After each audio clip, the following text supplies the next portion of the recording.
If I talk about the House of Lords, what springs to mind is perhaps a combination of figures from the 18th century. Hogarth's etchings, Gilray's caricatures, and, in my mind anyway, Hugh Laurie as the Prince Regent in Blackadder.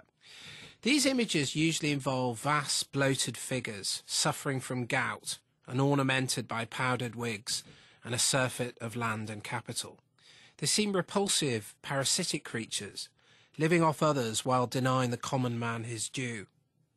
And if we are to believe the rhetoric around the Great Reform Act of 1832, it was these people that always stood in the way of democracy and the radical extension of the franchise.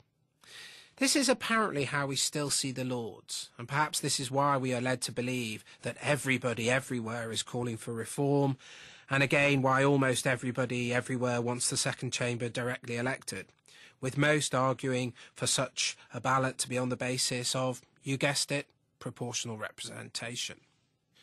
Reflecting this purported consensus, the present government has in its May 2010 coalition agreement a clause that commits it to bringing forward, quote, proposals for a wholly or mainly elected upper chamber on the basis of proportional representation. In the meantime, the objective is to create, quote, a second chamber that is reflective of the share of the votes secured by the political parties in the last general election. In this, neither party abandoned their pre-election pledges. The commitment for a mainly or fully elected House of Lords was present in both their manifestos. And on this measure, there is genuine cross-party support. The Labour Party also argued for a fully elected second chamber, favouring a proportional open list system of election. At first sight, this all seems not unreasonable. Yet on second glance, it seems more questionable, and on third reading, positively dangerous. The very idea of an absolute democracy is itself undemocratic, for it suggests that if a people via pure democracy can know the truth, they need never correct or consult themselves or anybody else ever again. Little wonder then that ever since Rousseau and the French Revolutionary Terror, advocates of the sole legitimacy of the general will have licensed and supported all kinds of tyranny. The idea that wholly electing the House of Lords makes our system more democratic is, I am afraid, a dangerous ideological ignorance. Most crucially, any wholly elected system will simply mean extending the dominance and control of the main political parties and extending the writ of the executive. The one thing elections won't do is deliver a chamber more representative of society and all the groups, needs and interests found therein. Representative democracy in a mass society quite simply lacks the means to deliver anything but party dominance. On very rare occasion and in a particular locality, first past the post, and theoretically AV, can deliver the selection of a non-aligned individual. But it can never deliver a parliament of non-aligned independent individuals. Proportional representation mitigates most of all against the individual selection of the best person. It even further enshrines, through proportionality and a list system, party and executive dominance. For in a list system, each party just gives its lists of candidates in order of party preference, and the higher the percentage vote, the more members on that list get elected. And if this is true, then it is far from clear that this is what the British public want or need from their second chamber. Moreover, if the Lords is elected, and if it is elected on the basis of proportionality, then not only will it have elected legitimacy, but it could even claim a higher degree of representation than the House of Commons. So we will, in effect, have imported an American system into an English and British context that will not extend democracy, but will just pass an entire dominance of the system to the parties. The best that could come from such a settlement is what occurs in America, when the executive of each party controls the opposing house. But all this leads to is a partisan destruction of the common good and a recapitulation of aggressive elites competing for elected tyranny. But before we discuss its reform, we should know more about what the House of Lords does and does not do. The House of Lords cannot, via a withdrawal of confidence, remove a Prime Minister, make or unmake a government, or force a general election. Agency in terms of legislative proposals and actions rests with the Commons. In this respect, the House of Lords is complementary and supplementary to the Commons, and its primary role is the generator of laws and legislation. The Lords functions primarily as a house of sober second thought, its principal roles being the scrutiny of legislation, primarily through debate and by proposing amendments, committee work, and the scrutiny of the executive.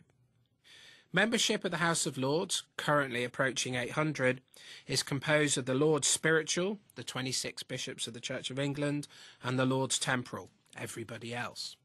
The Lords Temporal are divided between life peers and the 92 elected hereditary peers. The life peers are informally divided between the party political working peers and the non-party political peers who are appointed on merit on the basis of expertise in their field of endeavour. The great neutering of the House of Lords stems from the big early 20th century conflict between Lloyd George's Liberal government and the largely Tory House of Lords. Its upshot, the Parliament Act of 1911, effectively relegated the Lords to their present advice and oversight condition. So the present state of the Lords is not a happy one. Because it is mostly composed through patronage and appointment, the public impression is still that of a house founded upon an illegitimate hereditary principle that has produced further illegitimacies. The inchoate perception remains that there is something deeply wrong with the upper chamber. This impression is clearly shared by the wider legislature, and there have been innumerable attempts to reform the upper house. The trouble is, though people feel that reform is needed, there is no consensus on what it should be. In 2000, the Royal Commission on the House of Lords, the Wakeham Report, did not recommend a wholly or largely elected House. In a subsequent debate in 2003, the Lords backed a wholly appointed House, and of the 7 different options between appointment and election, the House of Commons failed to back any. In 2007, facing a similar set of 7 options for the composition of a reformed House of Lords, the Commons, in a fit of constitutional amnesia, opted for a wholly elected body, while the Lords went for a wholly appointed chamber. In part, there is no consensus because there is no clarity about what the House of Lords is for. This lack of a vision for the House and the increasingly fraught demands for a fully elected chamber is concomitant with a forgetting or erasure of our own constitutional tradition, and a rather desperate and ill-thought-through importation of continental and American variants of democracy that are far less democratic and far more divisive than our own indigenous traditions. We need to recover the traditional meaning and import of the House of Lords and locate that within our own political legacy and context. The place to begin is, of course, the beginning. The House of Lords has its origin in Saxon times, when ancient English governance had at its heart a national assembly of the Witan, the wise men of the land. The wise mediated the writ of the ruler and even on occasion replaced him with a better sovereign. The implications of a kingly rule that was not in conjunction with the wise was seared on the English and Saxon consciousness by Ethelred II, whose calamitous reign ended in 1016 with the occupation of his kingdom by the Danes.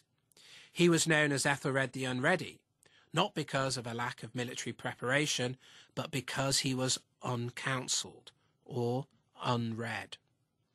This council, or Witan, after the Norman conquest, gradually became Parliament. And as Parliament divided into the Commons and the Lords, the second chamber developed along with the nation. While the Commons was elected, the Lords were summoned.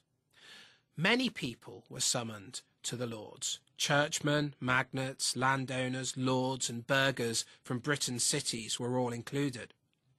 Moreover, the composition often varied according to the needs of the time. The House of Lords became increasingly a site of dissent and engagement with the king. Despite false memory, there were no absolute monarchs in the Middle Ages. Then all power was mediated.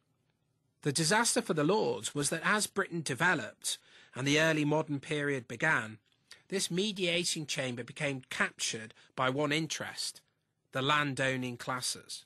And this one interest gradually supplanted and neutralised all other interests. What this teaches us for the present is the danger of letting the Lords represent just one interest and the merits of its more original envisagement. Just as the ruler needed wise counsel, so the legislative output of the present executive needs sober reflection, reasoned debate, and just amendment. As a country founded on and framed by a mixed constitution, we need to recover a different role for the second chamber, such that it can represent what our system of representative democracy excludes, and that is society itself. Broadly put, the Commons represents the will of the people, but the Lords should represent society. What we need is a second chamber that represents society, and elections dominated by political parties will never deliver that. So yes, we do need reform, but what we need is a big society Lords. We need civil society in the second chamber, and that means all of us and our wider affiliations, sympathies and beliefs. The last thing we need are more politicians in thrall to the executive. So I propose the following, that we have a hybrid house, composed a third each of appointment, election and nomination. Appointment. We should have an appointments panel then as now, but their express brief should be to populate the Lords with the widest range and the deepest experience of civil society. We want religious leaders of all faiths, universities, schools, charities, trade unions and third sector organisations, prisons, the armed services and business leaders. We want them all represented. We need more than ever the Council of the Wise. Election.